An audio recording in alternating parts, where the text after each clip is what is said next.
are so many people in the world, and you know, you may be watching this right now, and you have these incredible ideas, and what you think is missing is motivation. And that's not true.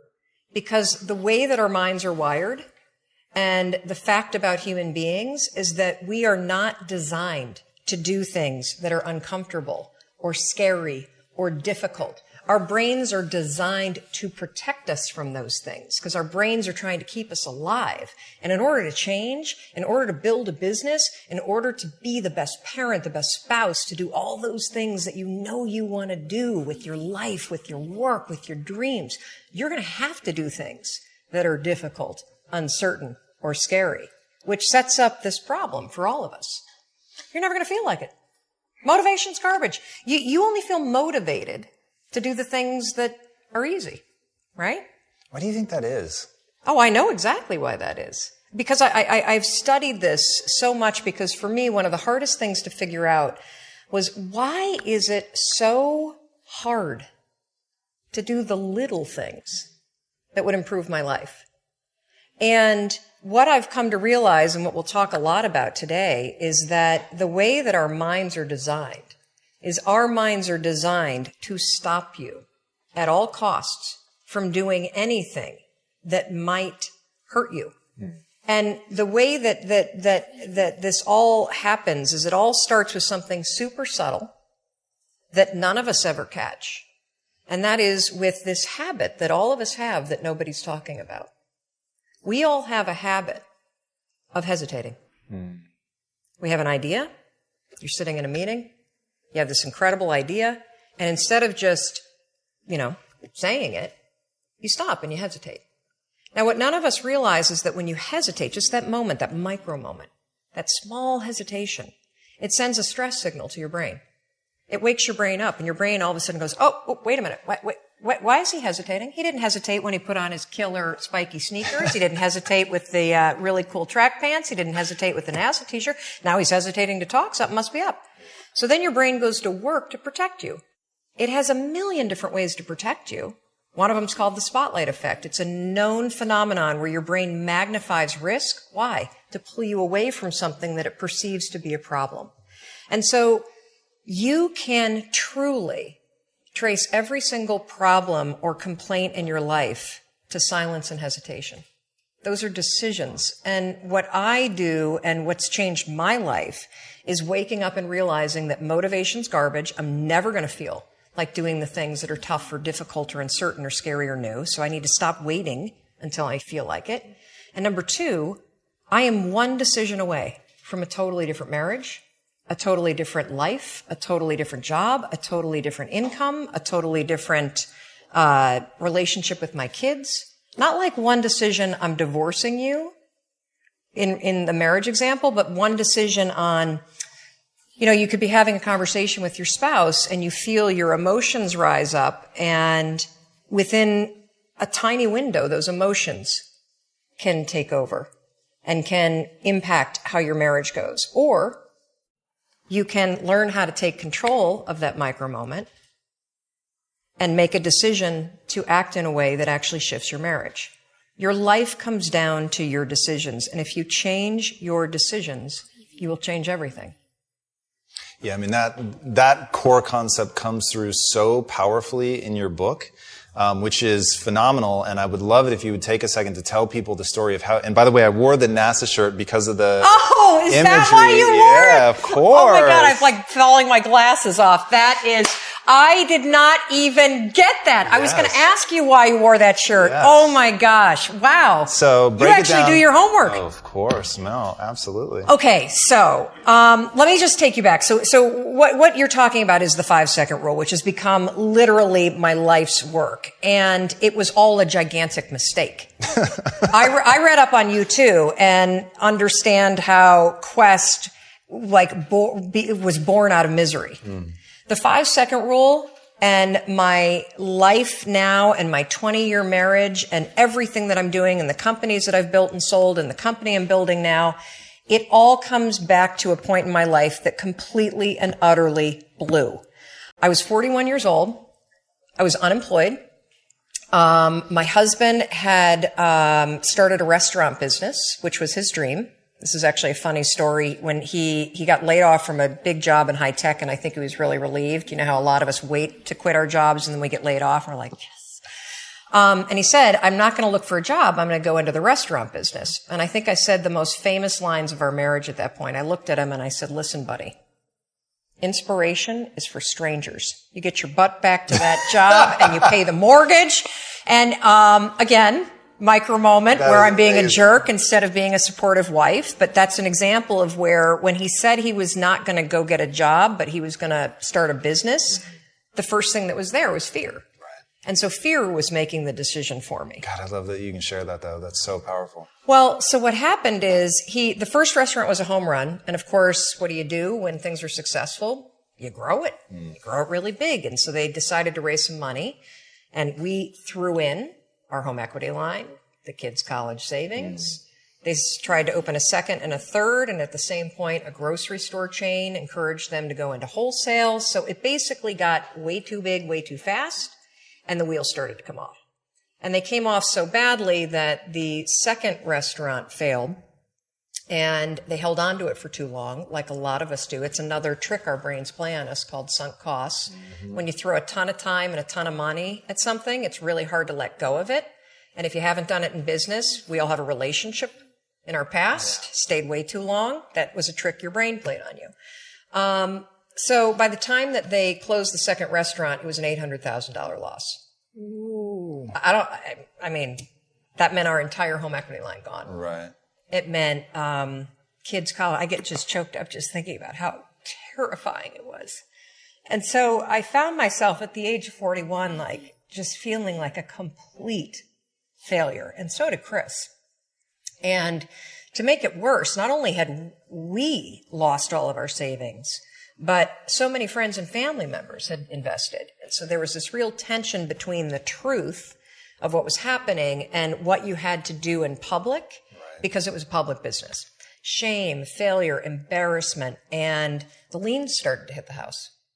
The phone started to ring, and it was nothing but collection calls. And I just remember feeling this tremendous shame. And at some point, I think we all hit that moment in life where things just are not going how you thought they would go. And what's amazing about those moments is we all respond very differently. So my husband, he would spring out of bed and he would head right out that door, 6 o'clock in the morning, and he would go meet his partner and they would go to the bank and they would dig right in and they would face their problems head on. And he's also a smart guy. I mean, he did not want to be in the house when yours truly woke up because I was a raging bitch at that point in our lives. And the reason why is because when you're scared and you're afraid and you're jealous and you're overwhelmed with emotion, it is so much easier to point the finger at other people. That's a decision, by the way. Sure. One you may not be aware that you're making, but you're still making it. So what would happen to me is the exact opposite. Is Chris would be gone, the alarm would go off at 6 o'clock in the morning, and I would lie there. And I would think about the lien on the house, and I would think about the bankruptcy that we were facing, and I would think about how much we had fought the night before, and I would think about the fact that I was unemployed, and I would hit the snooze button. I mean, why would you get up when your life is like that? Why would you? I mean, I needed confidence. I needed courage. I was so tapped out. And you know, in the scheme of life, hitting the snooze button is not that big of a deal. But here's the thing about life. None of us wake up and say, today is the day I destroy my life. What we do is we kind of check out because it feels overwhelming.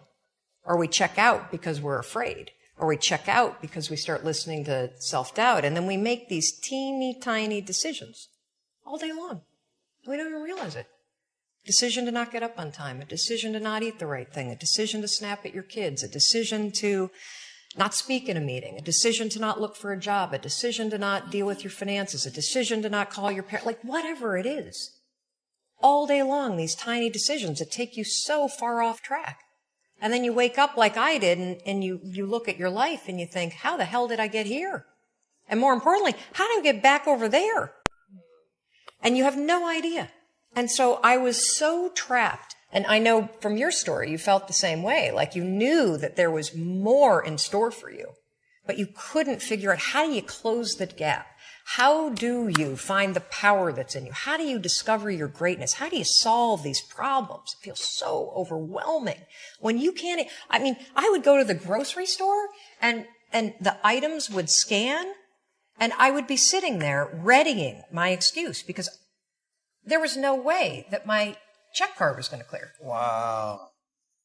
So, I got in this struggle with myself that a lot of us find ourselves in, and that is you get trapped in what I call the knowledge action gap. You know what to do, but you can't seem to make yourself do it. Right?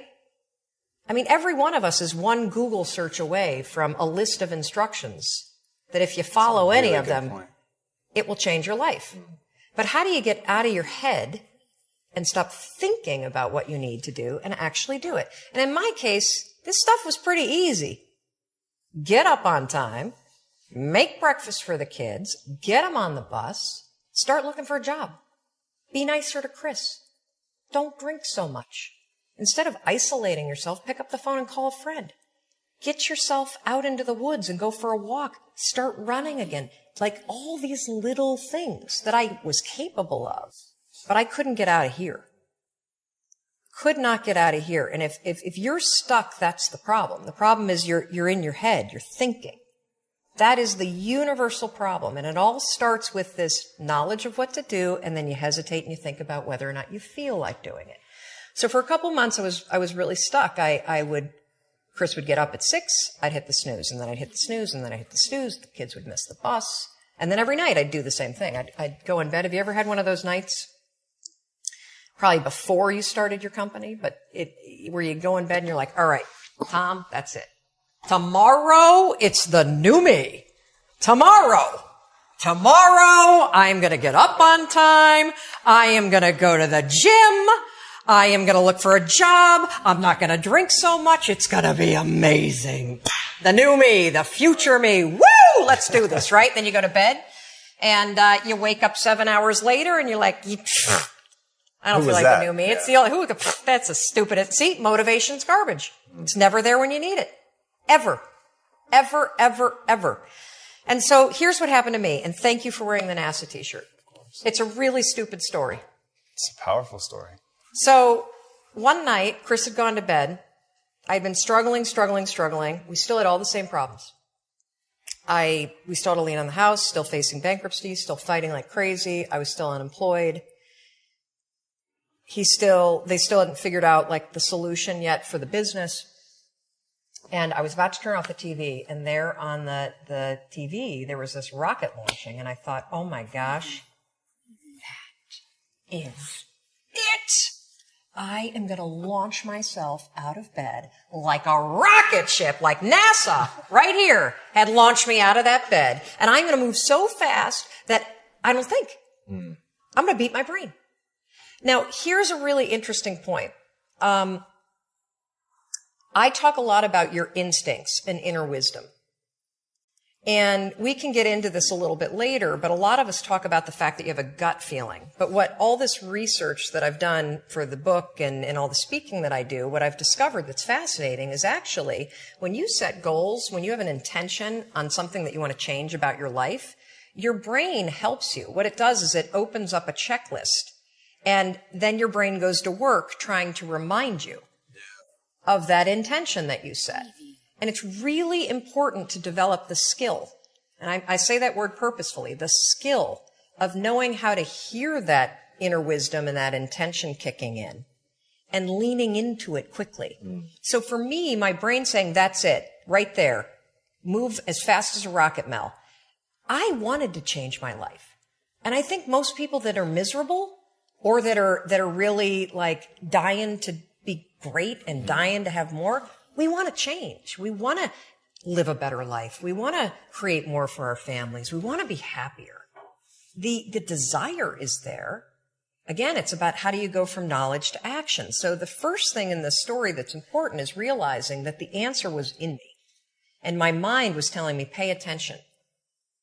Could have also been the bourbon. I had a couple of Manhattans that night. But anyway, the next morning, the alarm goes off, and I pretended NASA was there. It's the stupidest story. I literally went 5, 4, 3, 2, 1. I counted out loud, and then I stood up. And I'll never forget standing there in my bedroom. It was dark. It was cold. It was winter in Boston. And for the first time in 3 months, I had beaten my habit of hitting the snooze button. I couldn't believe it. And I thought, wait a minute. Counting backwards? That is the dumbest thing I've ever heard in my entire life. Well, the next morning I used it again, and it worked. The next morning I used it again, and it worked. The next morning I used it again, and it worked. And then I started to notice something really interesting. There were moments all day long, just like that 5-second moment in bed, where I knew, knowledge, what I should do.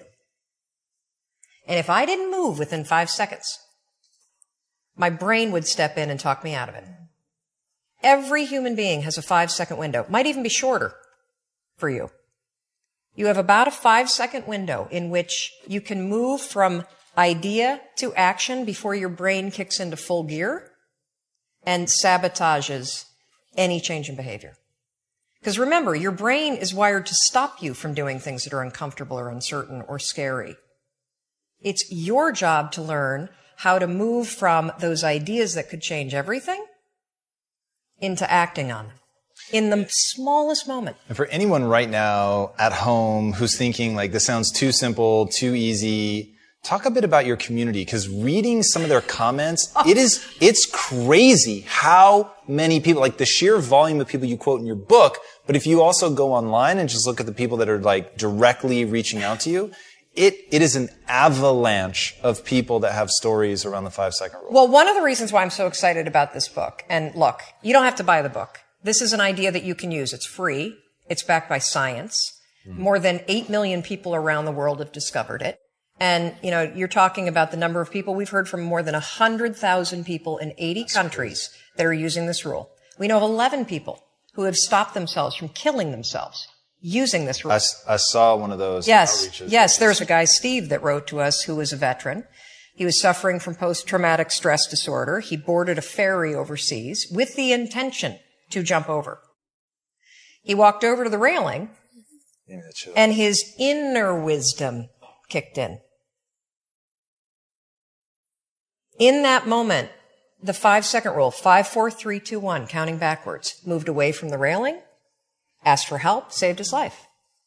His story has inspired countless other people that have heard me in the speeches that I give around the world about this one tool. And so, you know, the thing that's so cool about this, and I should tell you the science behind it, because I'm going to be honest with you, it is stupid. Had I ever thought that I would find myself 8 years after discovering it, spending my days telling people about the 5-second rule? First of all, I would have picked a different name, because it reminds you of the one where you have to like pick up food within 5 seconds off the floor, right? It was my secret weapon. This was something I did. I never intended to tell anybody, because I went from getting up on time and waking up on time to shaking up my entire life.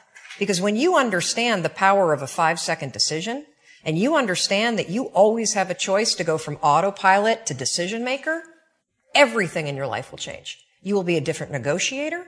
You will be different in sales. You will be unstoppable in the gym, because you will realize the amount of garbage that you put in the way of your hopes, of your dreams, of your potential, of your confidence, of your courage. Everything comes down to the decisions that you make.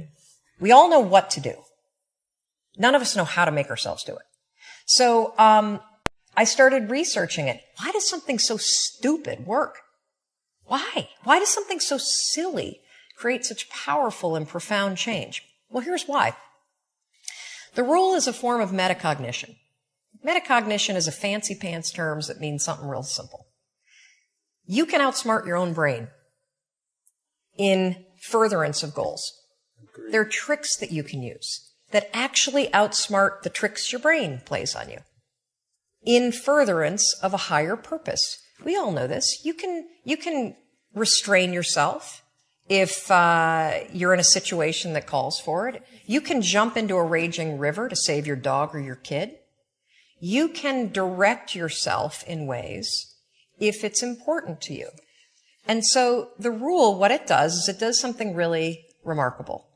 When you count backwards, 5, 4, 3, 2, 1, what you're actually doing is you're interrupting what researchers call habit loops that get encoded as closed loop patterns in your basal ganglia. That's the part of the brain where your feelings, where your emotions, every habit that you have, which is nothing more than behavior that you repeat that you don't even think about. I've heard it referred to as a gearbox. Yeah. To shift your attention. Yes. And so when you go 5, 4, 3, 2, 1, it interrupts what's going on here that's spinning without you thinking, and it moves and awakens your prefrontal cortex.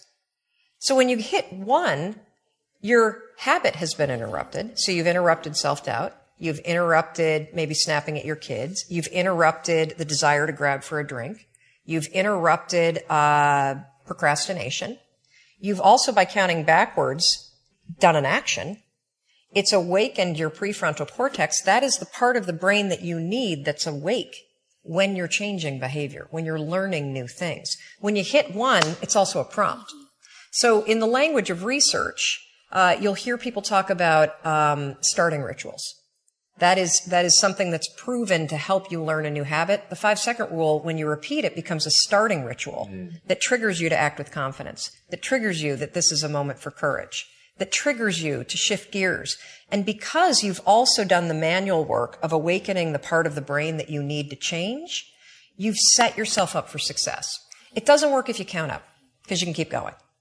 And also counting up doesn't require focus. If you count backwards, 5, 4, 3, 2, 1, it, again, awakens the prefrontal cortex and it prompts you to move. When you start to use it and then you read about it, you'll see that it's being used all over the place. They use it in the armed services in order to align troops and get them to start an exercise. They use it at elementary schools, 5, 4, 3, 2, 1, at big assemblies to get a huge room full of kids to stop talking. Really simple and interesting example, yeah. Because it requires you to focus. It's not a habit. It will become a habit that prompts you to have confidence and courage. But in the beginning, it interrupts patterns of behavior that you do on autopilot. It helps you assert control, and it teaches you how to become the kind of person that moves from thinking about something to actually doing it.